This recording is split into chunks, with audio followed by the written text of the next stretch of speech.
2029 ఎన్నికల్లో వైఎస్ జగన్మోహన్ రెడ్డి మళ్ళీ గెలుస్తారు, మళ్ళీ ఓడిపోతారు. రెండిట్లో ఒక్కటి కామెంట్ చేయండి. ప్రజలు ఏమనుకుంటున్నారు అనేది వైసీపీ పార్టీ పెద్దలు ఓపెన్ చేస్తారు. ఈ కామెంట్స్ ఓపెన్ చేయగానే అర్థమైపోవాలి వాళ్ళు క్లియర్ కట్గా. ఛానల్ లైక్ చేయండి, సబ్స్క్రైబ్ చేయండి, ఏమేమి అడగట్లేదుగా.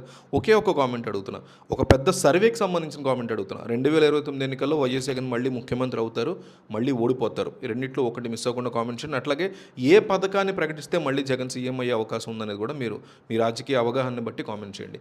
ఆంధ్రప్రదేశ్ రాజకీయాల్లో ఎన్నికల హామీలు, వాటి అమలు చుట్టూ జరుగుతున్న చర్చలు ఇప్పుడు సరికొత్త మలుపు తిరుగుతున్నాయి.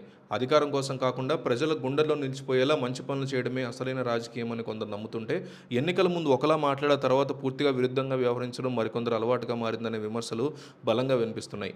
రాష్ట్ర వ్యాప్తంగా ఎన్నికలతో సంబంధం లేకుండా మహిళలు, సామాన్య జనం పెద్ద ఎత్తున కదులుతున్నారంటే అది కేవలం నాయకత్వం మీద నమ్మకం వల్లే సాధ్యమవుతుందంటున్నారు వైసీపీ వారు. కానీ ప్రస్తుతం రాష్ట్రంలో అధికారంలో ఉన్న పాలకులు మాత్రం తాము ఇచ్చిన వాగ్దానాల్ని పక్కన పెట్టి సరికొత్త వాదనలు తెర మీద తీసుకొస్తున్నారని వైసీపీ తీవ్ర ఆరోపణలు చేస్తోంది. ఎన్నికల సమయంలో రాష్ట్రంలో సంపద సృష్టిస్తామని, ఆ సంపదని ప్రజలందరికీ పంచుతామని చెప్పిన ముఖ్యమంత్రి చంద్రబాబు ఇప్పుడు అధికారంలోకి వచ్చిన తర్వాత ఆయన ఆ మాట మార్చారని వైసీపీ మండిపడుతోంది.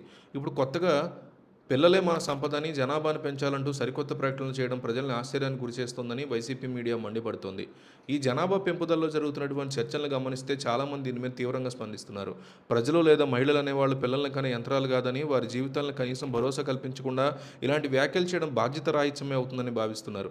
నిజానికి ఒక ముఖ్యమంత్రి స్థానంలో ఉండి ఇంత క్యాజువల్గా ఇలాంటి విషయాలు మాట్లాడడం, దాని చుట్టూ మీడియాలో పెద్ద పెద్ద చర్చలు పెట్టడం వెనుక అసలు సమస్యలను పక్కదారి పట్టించే వ్యూహం దాగి ఉందని కూడా వైసీపీ అనుమానిస్తోంది. ఉచిత విద్య, మెరుగైన ఆసుపత్రులు, ప్రభుత్వ స్కూళ్లు అందించాల్సిన మద్దతు వంటి సపోర్ట్ సిస్టమ్ మొత్తాన్ని కార్పొరేట్ శక్తులకు అప్పచెప్తూ ప్రైవేటీకరణ ప్రోత్సహిస్తూ మరోపక్క జనాభాను పెంచాలనో హాస్యాస్పదంగా మారింది. ఆడబిడ్డ నిధి కింద ప్రతి నెల మహిళలకి 1,500 రూపాయలు ఇస్తామని ఇచ్చినటువంటి హామీ ఏమైందో ఇప్పటికీ ఎవరి దగ్గర సమాధానం లేదు. ఆంధ్రప్రదేశ్లో మహిళలకు, ముఖ్యంగా డ్వాక్రా మహిళలు గతంలో పెద్ద ఎత్తున నష్టపోయారు. చంద్రబాబు నాయుడు గతంలో డ్వాక్రా రుణాలు పూర్తిగా రద్దు చేస్తామని చెప్పి ఆ తర్వాత ఊసే ఎత్తకుండా మోసం చేసిన నేపథ్యంలో అది అందరికీ తెలిసిందే. ఆ సమయంలో మహిళల బతుకులు అస్తవ్యస్తం అవుతుంటే వైఎస్ జగన్మోహన్ రెడ్డి పాదయాత్రలోనూ ప్లేనరీలో ఇచ్చినటువంటి మాట ప్రకారం మహిళలందరికీ తోడుగా నిలిచారని వైసీపీ చెప్పుకుంటోంది. జగన్మోహన్ రెడ్డి అధికారంలోకి వచ్చిన నాటి నుంచి ఆ రుణాలు మొత్తాన్ని 25,000 కోట్ల రూపాయలు దాటినప్పటికీ ఇచ్చిన మాట కోసం ఆ భారాన్ని భరించి 4 విడతల్లో మహిళల ఖాతాల్లో జమ చేశారని వైసీపీ చెప్తోంది.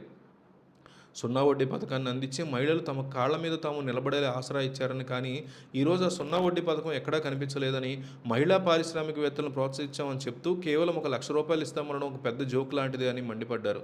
జగన్మోహన్ రెడ్డి హయాంలో బ్యాంకులు మహిళలకు 20 లక్షల దాకా లోన్లు ఇచ్చే పరిస్థితి ఉంటే ఈరోజు మహిళలకు ఆర్థిక పరిస్థితి మళ్లీ పడిపోయిందని వైసీపీ ఆరోపిస్తోంది. రాష్ట్రంలో ప్రస్తుత పరిస్థితులు చూస్తుంటే నిరుద్యోగ యువతకు సంబంధించిన డిఎస్సీ లాంటి బర్నింగ్ ఇష్యూస్ మీద ఎక్కడైనా సరైన చర్చ జరగట్లేదని, వాటి గురించి మాట్లాడాల్సినటువంటి మీడియా ఛానల్స్, పేపర్లు కేవలం పాత కక్షలు, రాజకీయ విమర్శలకే ప్రాధాన్యత ఇస్తున్నాయని కూడా వైసీపీ మండిపడుతోంది.